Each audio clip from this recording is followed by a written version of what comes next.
Hey you guys, this is Mr. Sal. We're going to look at solving equations in quadratic form. So thanks for watching. Don't forget to like, comment, and subscribe. They really should have called this section more about substitution. Because as far as I remember seeing on the homework, most of them require substitute. I say require, but substituting just kind of makes this stuff easier when we look at, well, some of the later problems anyways. It seems like we have seen this before.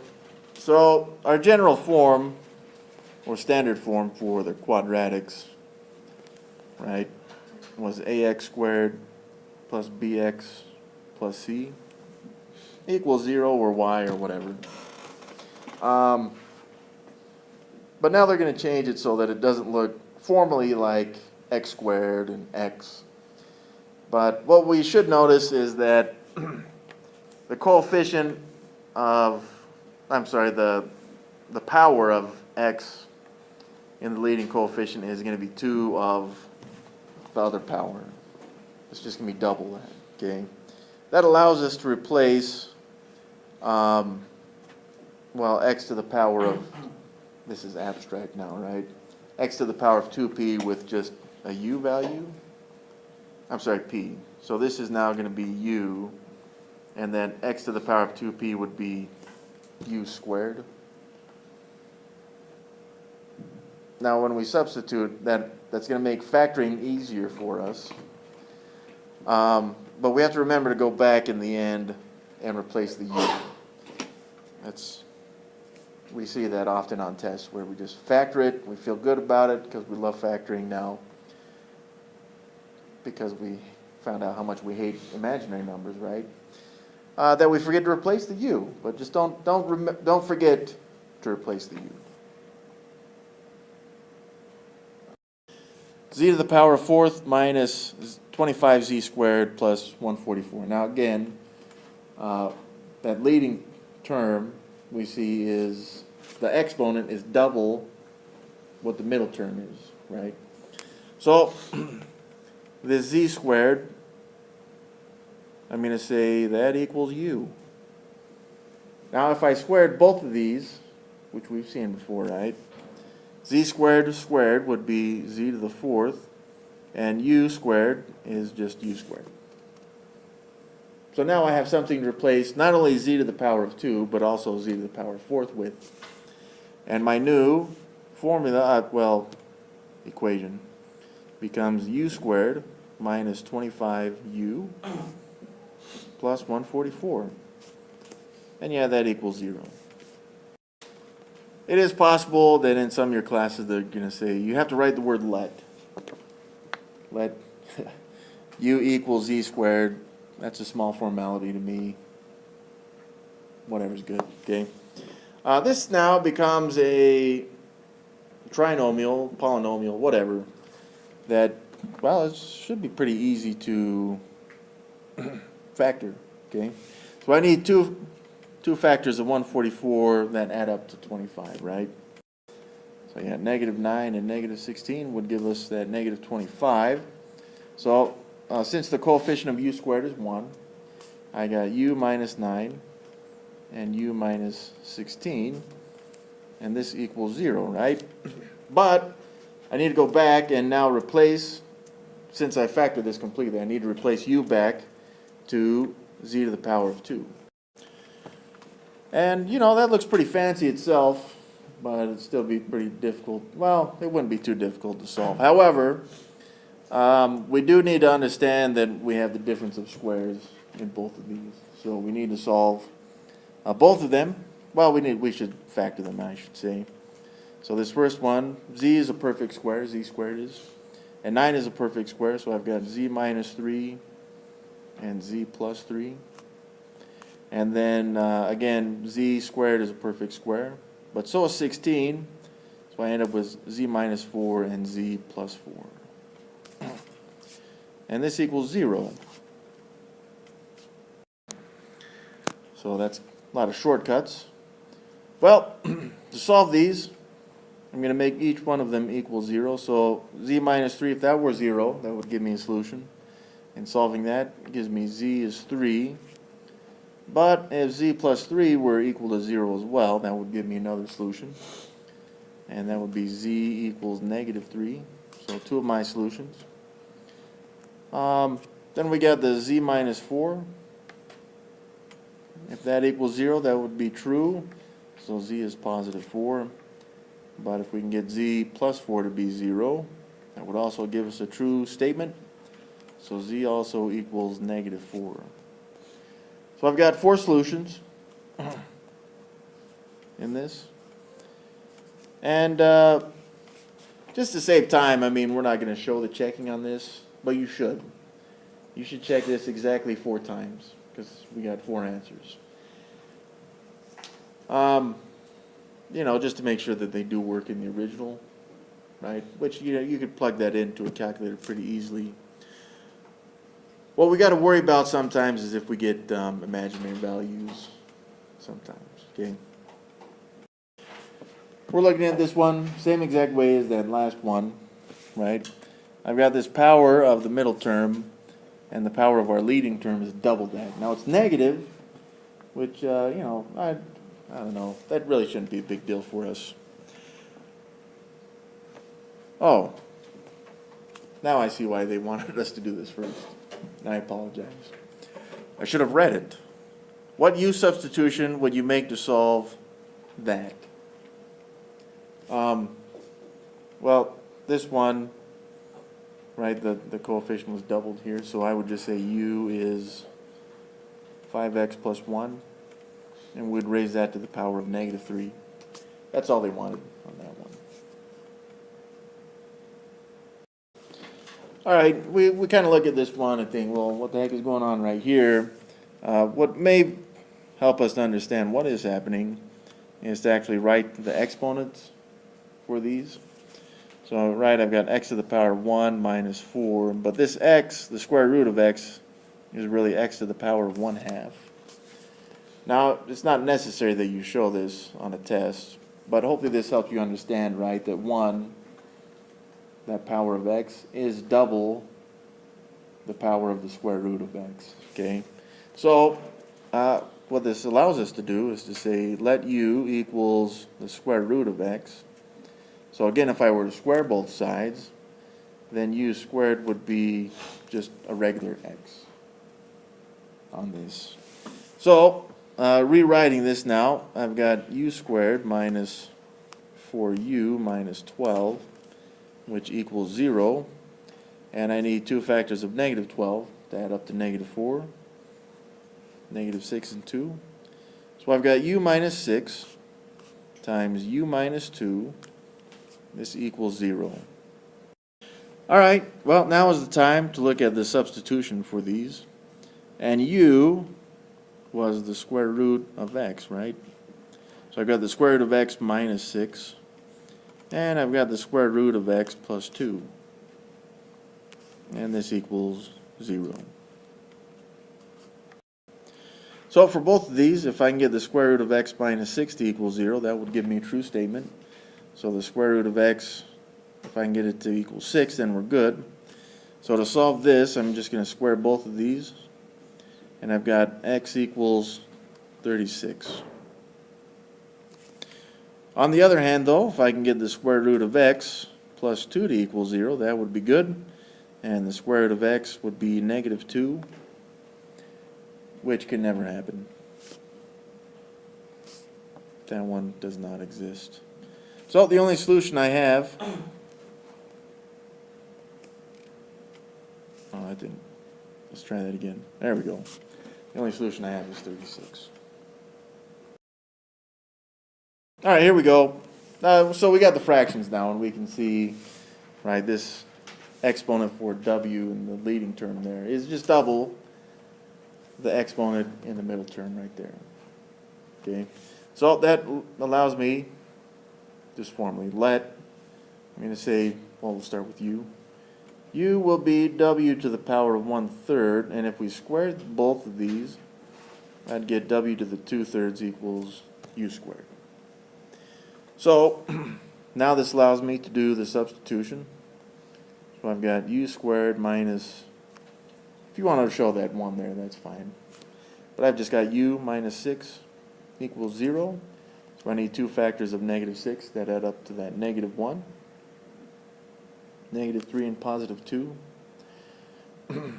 So this takes us into u minus 3, and then also u plus 2. And that should equal 0. All right, well, let's replace the u back to what it was, w to the power of 1/3. Well, let's split these up. By the way, w to the power of 1/3 is also the cube root of w. You may feel more comfortable seeing it like that. That's okay if you write it like that as well, because I feel more comfortable writing it like that. So, for this one, right, if I can get the cube root of w, that first one minus 3 to be 0, then we're in good shape.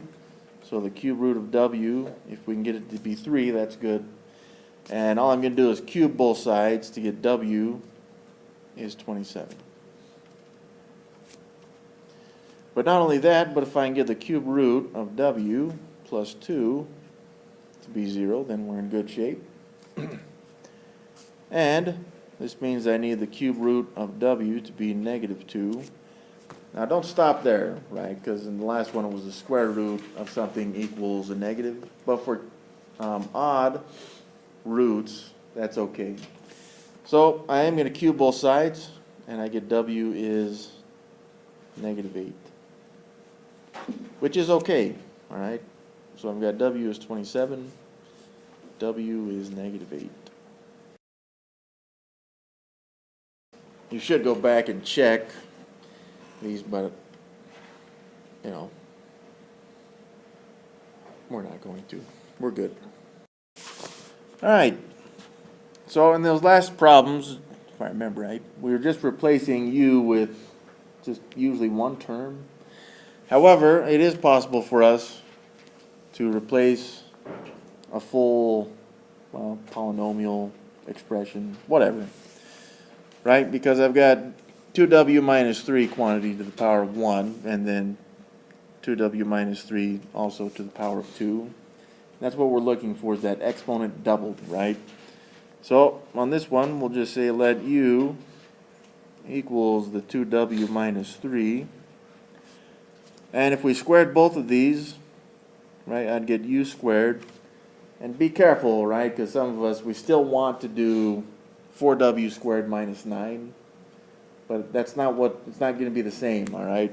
We're going to square the whole expression there, 2w minus 3, and we'll square that. All right, then, let's go and write our new expression. Well,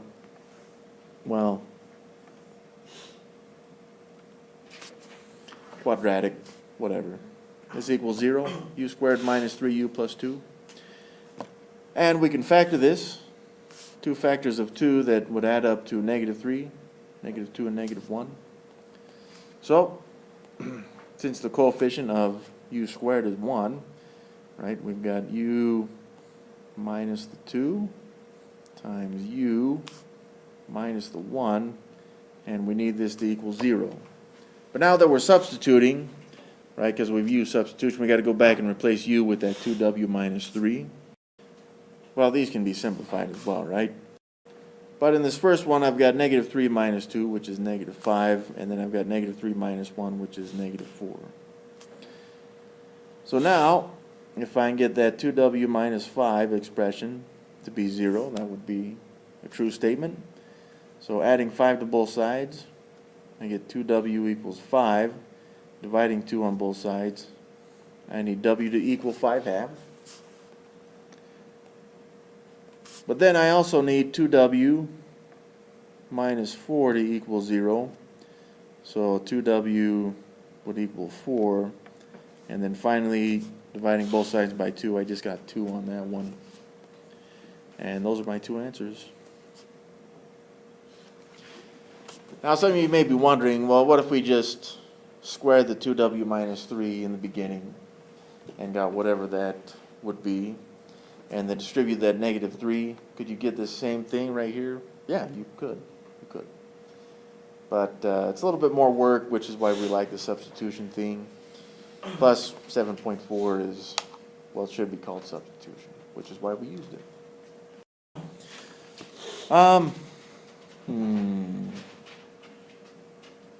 Well, again, we're on the substitution theme. I wonder though, right? Because that's 0 times that 4m minus 5 stuff. I mean, it kind of goes away, right? But here's the nice thing about the substitution. So if you wanted to, you should be able to solve this without the substitution theme, even though one of the answers is a fraction. Okay? But with the 0 thing going on, so we'll say let u equals 4m minus 5. So u squared equals 4m minus 5, that quantity squared.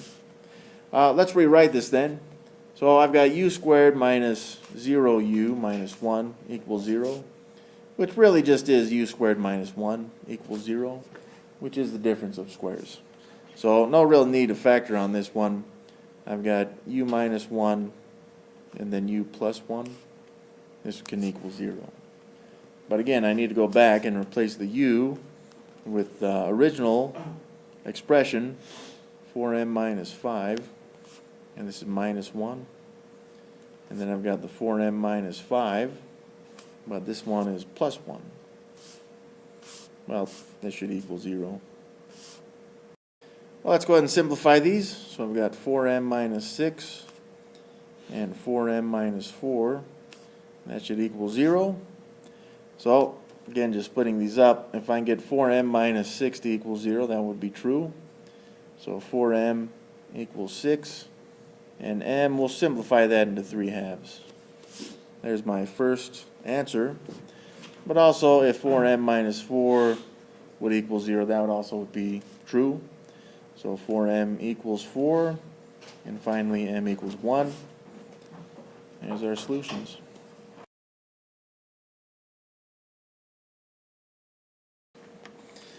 So, we're going to say that u is 1p minus 3, or just p minus 3. So u squared would be the same 1p minus 3, but we're going to square that binomial. Well, this gives us missed that 15 there. 15u squared minus 4u minus 3. This needs to equal 0.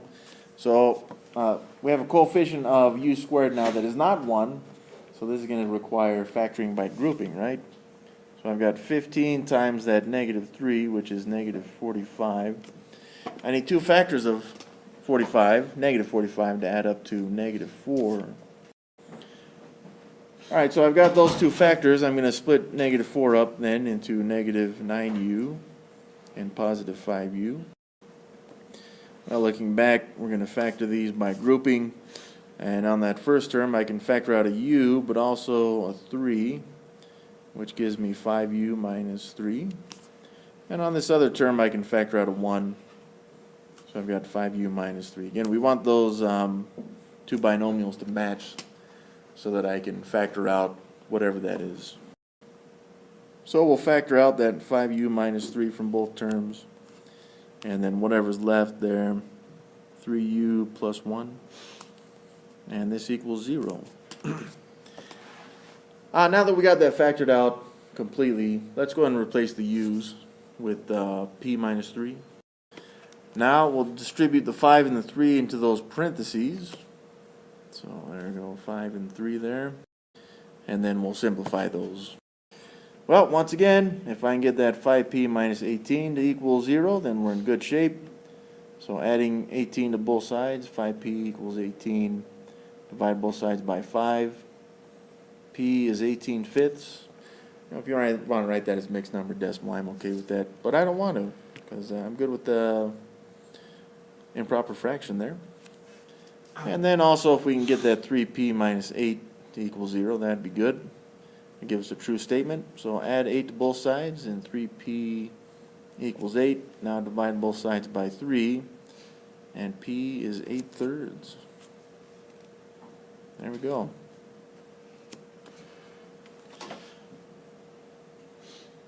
Now again, we should check, right?